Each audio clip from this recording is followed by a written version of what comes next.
Alright, thank you for tuning in today. We got a real simple fly. It's called Dave's Panic Button. Something I came up with a couple years ago, super simple, easy to tie. In the vise I've got a Umpqua 25mm shank. I've got some trailer wire here, Senyo's Intruder wire, and then just an owner SSW Octopus hook. I like to have that hook point down for this fly. This is a fly that I've been using almost exclusively on a daily basis, and through a lot of trial and error, that's the combination I found has worked best for this fly. Without further ado, let's get into how you tie this. So we're going to start off with some UV chenille and copper UV. About 4 or 5 turns of this. Going to go touching turns. We'll tie that in. Most of my flies are kind of guide friendly, super quick, easy to tie. A few materials, so I don't mind, like losing them. But I will honestly say this is my absolute favorite fly. I use this personally for swinging with like a spey or switch rod. You can also use it on a single hand rod. But it's something I really like to use for trout. And you can modify this pattern for salmon and steelhead and other species. Super easy to tie though. Those are not my tying scissors. Next thing we'll add will be some barred wood duck. Normally I like a gold color, and I like them long, and this happens to be one of the longer pieces of wood duck I have. But it's kind of used as a little bit of a prop, but it also adds some nice contrast and some barring underneath this fly. So we'll tie that in. I like to really lock in my tie-in points here. Oops. This fly is really effective in green, brown, which you'll see here, black, white. I've also tied it as a tube fly. I've also done it as with and without weight. That all kind of depends on your fishing conditions and your preference for sink tips and things like that. With this mallard, I don't want to get too clumpy. It's starting to get a little clumpy, so I'll peel off a little bit of that at the end there.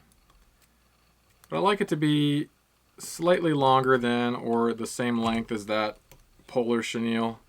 Ideally, I'd like it a little bit longer, but it's hard to find really long mallard. You might find 4, 5, 6 pieces in every pack, but works great for me. You could probably use something like a schlapin or different kinds of grizzly hackles that would supplement very nicely there. Next we'll add some silly legs, some pumpkin green and orange silly legs. These are by Wapsi. We'll take 2 of these, one on each side, and I like to just break them right off of their little hank.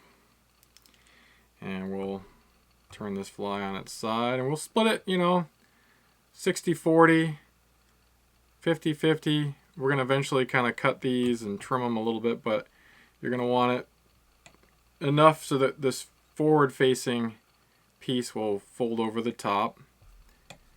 So we'll leave a little bit going forward. Rotate the fly here, and we'll do the same on the front side. And once you've got a turn or two, you can still adjust where you want your leg to fall. And you can also adjust which side you want it on. And we'll get that tied in.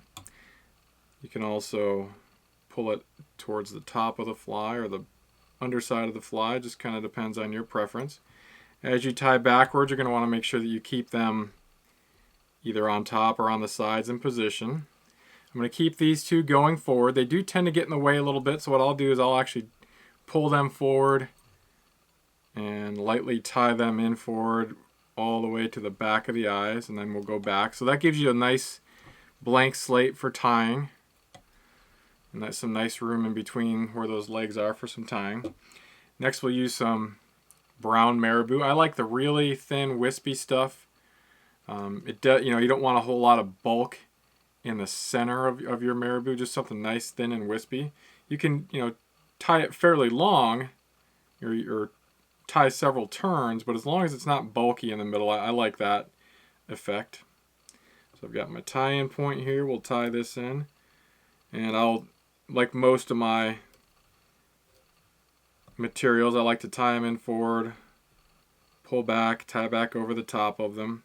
One of the main reasons I started tying flies was so that I didn't break them. I kept finding that, some of the cheaper quality commercial ties, just only lasted 2-3 fish and just kind of fell apart. What I did there is I took a little water, wet it to help it fold back nicely. You don't have to, but it makes it nice. And 3-4 turns. Like I said here, it depends on how thick your Marabou is. This is looking exactly how I want it to. We'll lock that in. Here again, I'm going to tie forward, get as much of that stem tied in as I can, then I'll tie back to my tie-off point. We'll snip this out of here. The next thing I'll do is I actually take a pipe cleaner, and anytime I'm going to do a dubbing loop, which I'm going to do for the head, I really like to hold back anything that I think is going to get in the way. So I will take my pipe cleaner, wrap it around, something like that, and then I'll just push it over the fly and maybe even use the tag ends of this pipe cleaner to hold down the material. That just keeps excess stuff from getting trapped into your dubbing loop. So here I'll make it dubbing loop. I'm going to go right over top of my left index finger here. Wrap it around the base of that loop a couple times. And then another tricky part here, I'm going to start wrapping forward. I'm holding this loop. I'm going to grab these rubber legs. I'm going to go underneath them and go forward. And I'll just place those rubber legs back going forward. That'll be where we'll finish our tie. I'm going to grab my little OPST dubbing spinner, place that on my loop, and on most vices you've got a little point here, on top or on the side that will hold your materials. I like to put that loop on that or in that. That way it'll stay open. I don't know if you can see this, but your loop stays open so it doesn't twist while you're working with your materials. And then I'm going to grab some rabbit strips. This happens to be a gold variant. I like the micro pulsator strips just because of this barring effect on this one. So that's the gold variant barred. It doesn't have to be barred, but I like a little bit of extra barring in my flies. And we'll take about 1.5 inches to 2 inches of this. Just depends on how thick the rabbit fur is. The micro pulsator strips are pretty thin, so we want to make sure we get enough rabbit in our loop. So we'll put our rabbit in the loop. It'll look like that. And then we're going to adjust our rabbit, pulling on the tips and sliding it up and down in our loop. And show you kind of what that's looking like. And then this is the tricky part, is kind of trimming off this rabbit. There's tools that you can use to make this easier. This is one of my favorite ways to tie in rabbits, so I do this every day, so I've become accustomed to it. But if you're new to dubbing loops or new to tying rabbit into dubbing loops, it's going to take a little bit. And you'll notice you've got quite a bit of overhang on your rabbit. We can slide that fur left or right depending on where we want it. So I'm just going to spread it up and down, make that fur go a little bit longer for me. So the longer you make your materials on this dubbing loop, the further forward you can tie it. And that'll make sense here in a moment, but I've lengthened that out. I don't know if you can see how long I've made that. And then I just grab these tips and slowly, lightly pull them forward to get them to the length that I want. I've got about 1/8 inch of overhang on here. Then I'm going to pinch my dubbing loop and spin. And once you feel the tension of that thread between your thumb and index finger, that's when you're going to slowly loosen the pressure and allow that to spin. And you'll see I've got some materials wanting to spin in there. Nothing too bad. Sometimes I'll give it a second spin. And then because I'm using 6/0 uni, it's a fairly fragile dubbing loop, so you want to be really careful when you're brushing or picking it out, not pull too hard. But I'm using a golf head cleaning brush here, but this is my poor man's dubbing tool. And we'll brush that out. You'll feel some resistance towards the thread where the fibers are trapped the most, and you'll want to kind of pick it until you get most of those trapped fibers out. And sometimes you get a little bit of Marabou, and I'll just kind of pull against that Marabou. What you're left with is a kind of a bushy dubbing loop here. And to make this easier to wrap forward, I'm going to get that wet just like we did with the Marabou and just start folding it over to one side. So it'll make it like folding a hackle here. And what we're going to do is I'm going to get down to my material. We're going to go at least twice behind the eyes. 1, 2 full turns. And then what I like to do here is grab these 2 legs, bring them up over top of that, and kind of hold them rather tight so they don't get messed up here, so they don't go turning off to the side. We're going to go forward with our rabbit, and I can let go of the legs at this time. And you'll see I'm still behind those eyes, but what I'm going to do is go underneath the far eye, and then I'm going to go in between those 2 eyes. Let's see if we can see that here. Behind the right eye and under the right eye. And from this point now you're actually forward of the eyes, and we'll keep pulling back on our fur. I'm going to tie this right in front of the eyes now, 2 or 3 wraps, and they're going to be touching pretty tightly here. You don't want to crowd your eye. And if you end up with too much rabbit fur, it's not a big deal to tie it off and cut off what's left of your dubbing loop if you feel like you have too much. And now I'll tie off my dubbing loop here at the head. And I like to tie my dubbing loop off going forward, and then I'll grab my dubbing loop and pull it towards the back, and I'll actually grab all the head material and sometimes even tie slightly over top of that rabbit fur, but I'm tying backwards now over that loop again, securing that loop in so it doesn't pull out.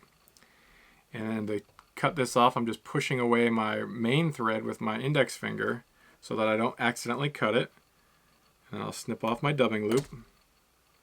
And here you can finish off. I like to just pull all this rabbit fur back to make sure that I don't trap any of it when I'm whip finishing here. You can even wet it and pull it back, and I will just do 2 quick whip finishes.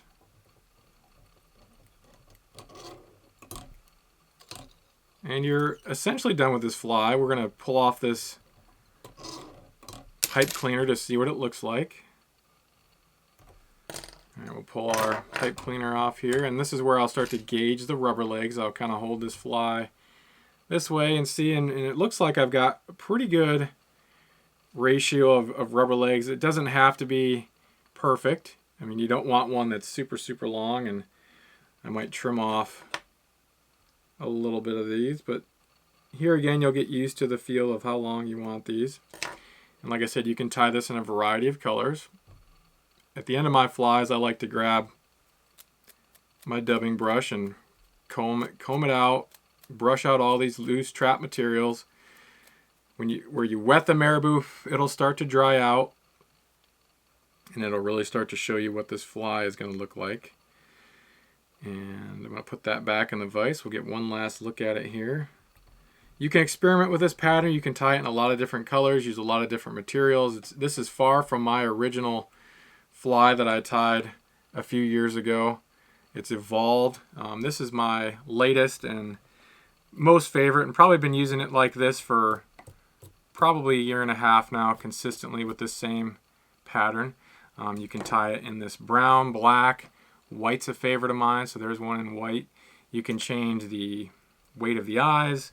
You can do it with and without eyes. You can do it on a tube, but there's the finished Dave's panic button.